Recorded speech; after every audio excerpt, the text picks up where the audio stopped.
Hello दोस्तों, मेरा नाम अभिषेक है। दोस्तों, आज इस वीडियो में बात करूंगा इन ब्रीफ जो 8th पे कमीशन है उसमें क्या अपडेट्स आ रही हैं। दोस्तों, किस ओर ये जा रहा है 8th पे कमीशन, इसके बारे में देखिए। दोस्तों, जो 8th पे कमीशन है ये आने के बाद जो minimum salary of any government employee है वो लगभग 50,000 के तकरीबन होगी।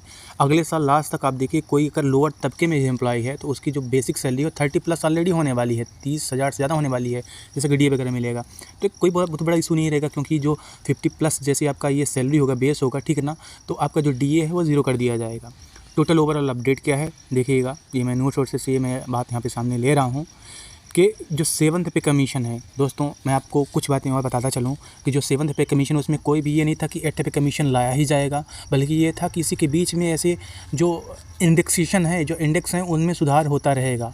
तो 8th पे कमीशन से पहले जिस हिसाब से बोला गया था कि ज़रूरी नहीं है कि 8th पे कमीशन का वेट किया जाए, अगर ज़रूरत लगती है तो जो इंडेक्स है या फिर जो बेसिक सैलरी है उसे रिवाइज़ किया जाता रहेगा, लेकिन ऐसा कुछ नहीं हुआ। 1 साल बाद ही 8th पे कमीशन प्रपोज्ड है।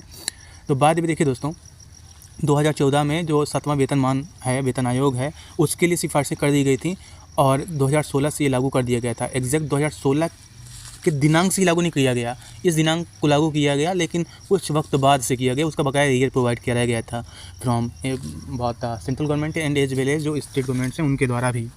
अब देखिए दोस्तों, होता क्या है कि जब 8th पे कमीशन की जब बातें अब सामने आ रही हैं, इसकी मांग भी चल रही है, तो ऐसे में जो एम्प्लॉयज़ यूनियन है और जो सेंट्रल गवर्नमेंट है, अब इस पे कहीं न कहीं वार्तालाप इनके बीच अब चल रहा है।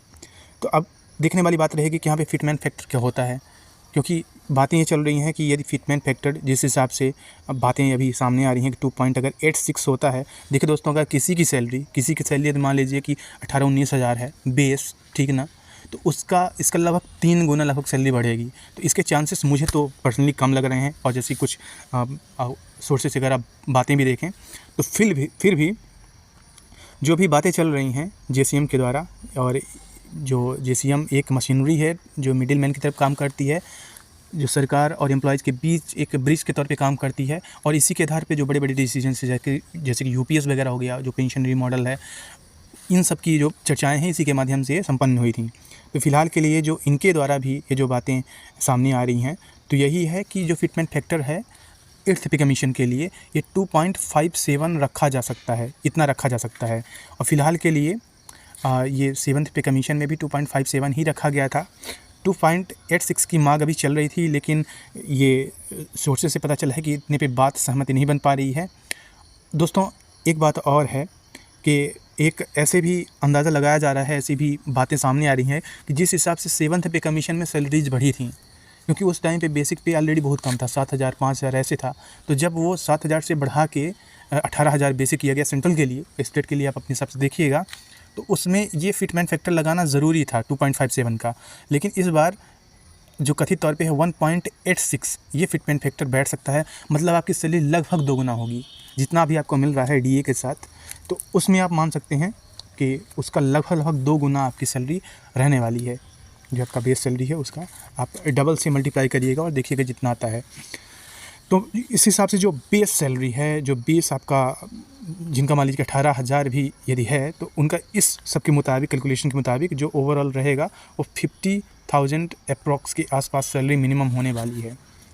मैंने पहले ही बताया कि उस वक्त तक 1 साल बाद अगर जिसका 1800 ग्रेड पे है, जो सेंट्रल गवर्नमेंट में है, तो उसका अगर आप 56% या 60% महंगाई भत्ते के हिसाब से भी यदि देखें, तो कहीं ना कहीं वो 30 के से कहीं ज़्यादा, वो उसका 35 के अप्रॉक्स तो ऐसे भी रहेगा। तो ये जो 14-15 हज़ार का ही फ़र्क आने वाला है 8th पे कमीशन में, लेकिन ये बहुत बड़ा फ़र्क होने वाला है दोस्तों। तो फिलहाल के लिए यही टोटल अपडेट है दोस्तों। और बात सामने आती है कि जैसे बोल दिया जाता है कि जो पार्लियामेंट है उसमें तो ओपीएस के लिए और एज वेल एज जो 8th पे कमीशन है उसके लिए मना कर दिया गया था, गवर्नमेंट नहीं लाएगी। देखिए दोस्तों, ये बहुत क्विक प्रोसेस है। टीवी स्वामीनाथन जी ने भी बोला कि ये बहुत जल्द ही लागू कर दिया जाएगा। पिछली बार उनकी स्ट्रेटजी उस हिसाब से नहीं थी, इस बार ये प्री डिफाइंड स्ट्रेटजी है। अगर आपने उनका ये इंटरव्यू देखा होगा, बोला कि इसमें भी बहुत वक्त है। तो मेरे हिसाब से जो ये बजट आने वाला है, ठीक है ना, 1 महीने बाद ही जो बजट आएगा अगले बार, अप्रॉक्स 1-2 मंथ्स बाद, तो उसमें ये जो 8th पे कमीशन है इसकी जो बात है ये 100% रहने वाली है। क्योंकि अगर पहले ही कर दिया जाता और पहले ही अगर ये बातें क्लेरिफाइड हो जाती तो मार्केट से जो पैसा गवर्नमेंट एम्प्लॉयज़ के द्वारा लेने का है उसका सर्कुलेशन बहुत बढ़ जाता है, जिससे कि इन्फ्लेशन है वो काफ़ी हद तक बढ़ जाती। तो टोटल मेरे हिसाब से प्रेडिक्शंस हैं, अपडेट्स यही हैं कि आपकी जो सैलरी है एट पे कमीशन में काफ़ी ज़्यादा बढ़ने वाली है।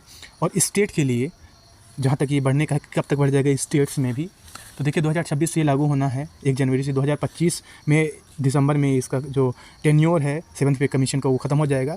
तो 16 से जैसे ही लगेगा तो आप मान सकते हैं 2-3 साल के अंदर जो स्टेट गवर्नमेंट्स हैं, लाइक कि मध्य प्रदेश की मैं बात करूँ, यहाँ भी ये 8th पे कमीशन लागू हो जाएगा, इंट्रोड्यूस करा दिया जाएगा। दोस्तों कोई भी अपडेट होगी मैं बता रहूँगा। Thank you.